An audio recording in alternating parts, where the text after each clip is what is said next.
আব্দুল কাদের জিলানী রহমতুল্লাহ আলাইহির বাবা ছিলেন নুরউদ্দিন জঙ্গি রহমতুল্লাহ আলাইহি। জমানার শ্রেষ্ঠ একজন আল্লাহর ওয়ালি ছিলেন নুরউদ্দিন জঙ্গি রহমতুল্লাহ আলাইহি। আমানতদার ছিলেন এবং ওনার মধ্যে তাকওয়া ছিল। ওয়ামা খালাকাতুল জিন্না ওয়াল ইনসা ইল্লা লিয়াবুদুন। আল্লাহর যে ইবাদত করার জন্য পাঠাইছেন, সৃষ্টি করছেন। নুরউদ্দিন জঙ্গি রহমতুল্লাহ আলাইহি বলতেন, আমি নুরউদ্দিন জঙ্গি প্রতিটা সেকেন্ডের হিসাব নিতাম, এই সেকেন্ডে আমি আল্লাহর হুকুম কতটুকু মানতে পারলাম। বলেন সুবহানাল্লাহ। وقضى ربك ألا تعبدوا إلا إياه وبالوالدين إحسانا। নুরউদ্দিন জঙ্গি বলেন, আমি আমার রবের হুকুম কতটুকু মানতে পারলাম এবং ওয়াবিল ওয়ালিদাইনি ইহসানা, আমার মা বাবার হুকুম কতটুকু মানতে পারলাম এবং আমার সামনে আমিও যে বাবা হব এই বাবার জন্য কতটুকু প্রস্তুতি গ্রহণ করতে পারলাম, এই বিষয়ে আমি প্রতিদিন ফিকির করতাম, এই বিষয়ে আমি সবসময় অবগত থাকতাম। নুরউদ্দিন জঙ্গি রহমতুল্লাহ আলাইহি এমন একজন আমানতদার ছিলেন, এমন একজন আল্লাহর গোলাম ছিলেন, যিনি প্রতিটা মুহূর্ত আল্লাহর ইবাদতের মধ্যে মুশগুল থাকতেন, প্রতিটা সেকেন্ডে আল্লাহর ইবাদতের মধ্যে কাটাইতেন।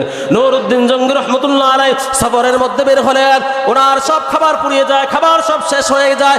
এবার নুরউদ্দিন জঙ্গি রহমতুল্লাহ আলাইহি বিশুদ্ধ পানি খাওয়ার জন্য নদীর মধ্যে নামলেন। নামার পরে এইভাবে হাতের কুঁজ ধরে পানি খাইতেছেন। পানি খাবার পানির সাথে ছোট্ট একটি আপেল ওনার মুখের মধ্যে চলে যায়। নুরউদ্দিন জঙ্গি রহমতুল্লাহ আলাইহি পানির সাথে আপেলটা যখন ওনার মুখের মধ্যে চলে যায়, উনি ক্ষুধার যন্ত্রণায় এবং ক্ষুধার বেশি থাকার কারণে পানির সাথে আপেল একটু কামড় দেয়, আপেলের একটু অংশ ওনার মুখের মধ্যে চলে যায়। এরপরে ওনার হুঁশ ফিরে আসে, হাইরে আমি পানি খাইলাম, পানির সাথে আমার মুখের মধ্যে যে আপেল গেল, ওই আপেলের মালিক তো আমি না, আমি যে অল্প একটু আপেলের অংশ খেয়ে ফেললাম। এই আপেলের মালিক যদি কাল হাসরে মাঠে আল্লাহর আদালতে যদি আমার বিরুদ্ধে মামলা করে যে আমার বাগানের আপেল আমার থেকে না বলে খেয়ে ফেলেছে, আমি নুরউদ্দিন জঙ্গি রহমতুল্লাহ আলাইহি কিভাবে আল্লাহর কাছে জবাব দেব? কারণ আল্লাহ তো আমাকে সৃষ্টি করেছেন, ওয়ামা খালাকাতুল জিন্না ওয়াল ইনসা ইল্লা লিয়াবুদুন ওয়া কাদা রাব্বুকা আল্লা তা'বুদু ইল্লা, আমাকে তো আল্লাহ সৃষ্টি করেছেন আল্লাহর ইবাদত করার জন্য, আল্লাহর নাফরমানি করার জন্য তো আল্লাহ সৃষ্টি করেন নাই। আমি যে অন্যায়ভাবে আপেলের একটা অংশ খেয়ে ফেললাম, এটা তো অন্যায়, এই মালিক তো আমাকে অনুমতি দেন নাই। নুরউদ্দিন জঙ্গি রহমতুল্লাহ আলাইহি এবার চিন্তা করতেছেন, পানির স্রোতটা কোন দিক দিয়ে আসছে, আপেলটা পানির স্রোত দিয়ে আসছে। এবার নুরউদ্দিন জঙ্গি রহমতুল্লাহ আলাইহি আপেলের মালিককে তালাশ করতে করতে করতে দীর্ঘ 8 মাইল হাঁটলেন। হাঁটার পরে দেখলেন নদীর সাথে একটি আপেল বাগান, আপেল বাগানে একজন রাখাল কাজ করতেছে। ওই রাখালকে বলতেছে, ভাই তোমার এই বাগানের মালিককে দেখাইয়া দিলেন। মালিকের কাছে সালাম দিয়ে বলতেছেন, আপনার বাগানের একটা আপেল নদীর পানির সাথে গাছ থেকে পরে পানির স্রোতের সাথে নদী থেকে ভেসেছে, আমি ক্ষুধার যন্ত্রণায় পানি খাওয়ার সময় আমার মুখের মধ্যে আপেলটা চলে যায়। আপেলটা যাওয়ার পর আমি ক্ষুধার যন্ত্রণায় বুঝতে পারি নাই, কামড় দিয়েছি, এই আপেলের একটা অংশ একটা সাইড আমার পেটের মধ্যে চলে গেছে, আর অর্ধেকটা আমি আপনার কাছে নিয়ে আসছি। মালিক অবাক হয়ে গেলেন, কিরে আমার বাগান থেকে দৈনিক চুরি হইতেছে কেজি কেজি। আর এই ফোলা ছোট্ট মানুষ ছিলেন নুরউদ্দিন জঙ্গি রহমতুল্লাহ আলাইহির যুবকের বয়সের ঘটনা, 12 বছর বয়সের। উনি আশ্চর্য হয়ে গেলেন, কিরে এটা তো সাধারণ যুবক না, আপেলের অর্ধেক খেয়েছে আর অর্ধেক নিয়ে মালিকের কাছে হাজির হয়েছে যে আমি তো ক্ষুধার যন্ত্রণা খেয়ে ফেলেছি, আমাকে মাফ করে দেন। যদি মাফ না করেন আমি আল্লাহর কাছে কিভাবে আমি নুরউদ্দিনের শরীরটা নিয়ে আল্লাহর কাছে দাঁড়াবো, কিভাবে আমি মুখ দেখাবো আল্লাহর কাছে? আমি নুরউদ্দিন আল্লাহর কাছে আসামি হিসাবে কাঠগড়ায় দাঁড়াতে পারবো না, কারণ আল্লাহ তো সৃষ্টি করেছেন ওয়ামা খালাকতুল জিন্না ওয়াল ইনসা ইল্লা লিয়াবুদুন, আল্লাহর ইবাদত করার জন্য। আমি তো নাফরমানি করে ফেলেছি, না বলে খেয়ে ফেলেছি। এবার মালিক বলতেছে, আরে এটা তো সাধারণ ব্যক্তি না, নিশ্চয় এটা একজন বুজুর্গ, আল্লাহর ওলি হবে, আমানতদার, ঈমানওয়ালা, তাকওয়াওয়ালা, সে রবের প্রতিটা হুকুম সেকেন্ডে সেকেন্ডে মানে। সুবহানাল্লাহ। এবার মালিক চিন্তা করতেছে, তারা সহজে ছাড়া যাবে না, তার মধ্যে রবের হুকুম, রবকে কতটুক মানে ইবাদত কতটুক করে সেটা আমি পূর্ণাঙ্গভাবে তাকে একটু টেস্ট করে দেখবো। এবার বলতেছে তোমাকে আমি মাফ করব, তোমার থেকে আমি দাবি তুলবো, তবে সত্য আছে একটা। বলে কি সত্য? তুমি আমার বাগানের মধ্যে 10 বছর গোলামি করতে হবে। এবার নুরউদ্দিন জঙ্গি রহমতুল্লাহ আলাইহি বলতেছে যদি 10 বছর গোলামি করি আপনি কি আমাকে মাফ করুন? বলে হ্যাঁ মাফ করবো। ঠিক আছে, 10 বছর গোলামি করতেছে। 10 বছর গোলামি করার পর মালিককে বলতেছে এবার আপনি আমাকে মাফ করে দেন। মাফ করছেন, 10 বছর চুক্তিবদ্ধ শেষ।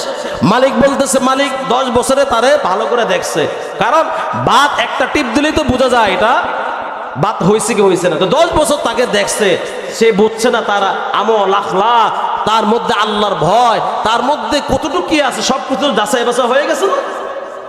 এবার মালিক বলতেছে আমার আরেকটা শর্ত পূরণ করতে হবে, আরেকটা শর্ত যদি পূরণ করো তাহলে আমি তোমাকে মাফ করে দিব। বলে কি সত্য? বলে আমার আরেকটা সত্য হলো আমার একটা মেয়ে আছে, ওই মেয়েকে তোমার বিবাহ করতে হবে। যদি আমার মেয়েকে বিবাহ করে তাহলে আমি তোমাকে মাফ করে দেব। বলে আমার মেয়েকে বিবাহ করতে হবে।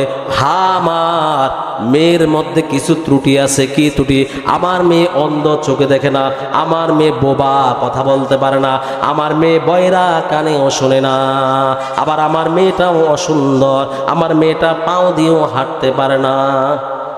এক তো চুক্তি শেষ, আরো দিছে কি সত্য? বিয়ে করতে হবে। আবার কেমন মেয়ে?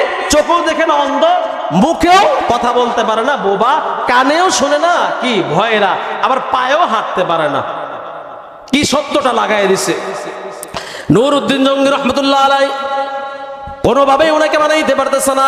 মালিক একটাই, আমি আল্লাহর কাছে আল্লাহর কাছে তোমার বিরুদ্ধে অভিযোগ করব, আমি আল্লাহর আদালতে তোমাকে আসামি হিসেবে দাঁড়াবো। এবার ওই যুবক বলতেছে আপনি যদি আমাকে ক্ষমা না করেন, আমি এত বছর পর্যন্ত ইল্লা লিয়াবুদু আল্লাহর ইবাদত করছি, আর এই এক আপনের অংশের কারণে কি আমি আল্লাহর ইবাদত থেকে মাহরুম হয়ে যাব। বলছে ঠিক আছে, আমি আপনার সাথে রাজি আছি। আপনি মাফ না করলে তো আমার সব ইবাদত দুলিশাত হয়ে যাবে না। 10 মণ দুধের মধ্যে 1 ফোঁটা সোনা দিলে দুধ থাকে, নাপাক হয়ে যায় না। বলছে ঠিক আছে, আমি রাজি। এবার বিয়ে পড়াই দিলেন, বাসর করে গেলেন। বাসর করে যেয়ে দেখলেন দরজার মধ্যেই যখন দরজা খুলে যখন ঢুকলেন, স্ত্রী সালাম দিছেন। সালামের কণ্ঠ এত মধুর, উনি ভয় পেয়ে ঘর থেকে বাহির হয়ে গেলেন। কারণ উনি তো বলছেন ওনার মেয়ে বোবা, বোবা বলছিলেন না। বাহির হয়ে গেলেন, শ্বশুরকে বলতেছেন আমি মনে হয় ভুলে অন্য রুমে চলে আসছি, কারণ এই রুম থেকে তো একজন মানুষের কণ্ঠ জানে, সে তো কথা বলতে পারে। শ্বশুর বলতেছে না না, আমি তোমাকে পরীক্ষা করার জন্য এই কথাগুলো বলছিলাম। আমার মেয়ে কথাও বলতে পারে, আমার মেয়ে চোখেও দেখে, আমার মেয়ে কানেও শোনে। বলে আপনি কেন এই কথা বলছিলেন? আপনার মেয়ে চোখেও দেখে না, কানেও শোনে না, মুখেও কথা বলতে পারে না। বলে হ্যাঁ, আমার মেয়ে, আমার স্ত্রী যখন মারা যায়, আমার এই মেয়েকে আমি ঘরের মধ্যে এমনভাবে বড় করেছি, আমার এই মেয়ের কথা বাহিরের কোনো পুরুষ শুনে নাই। আল্লাহু আকবার। আমার মেয়ে বাহিরের কোনো বেগানা পুরুষকে চোখ দিয়ে দেখে নাই, কোনো বেগানা পুরুষের কণ্ঠ আমার মেয়ে কান দিয়ে শুনে নাই, এবং আমার মেয়ে এই 2 পা দিয়ে কোনো মানুষের কাছেও যায় না। আল্লাহু আকবার।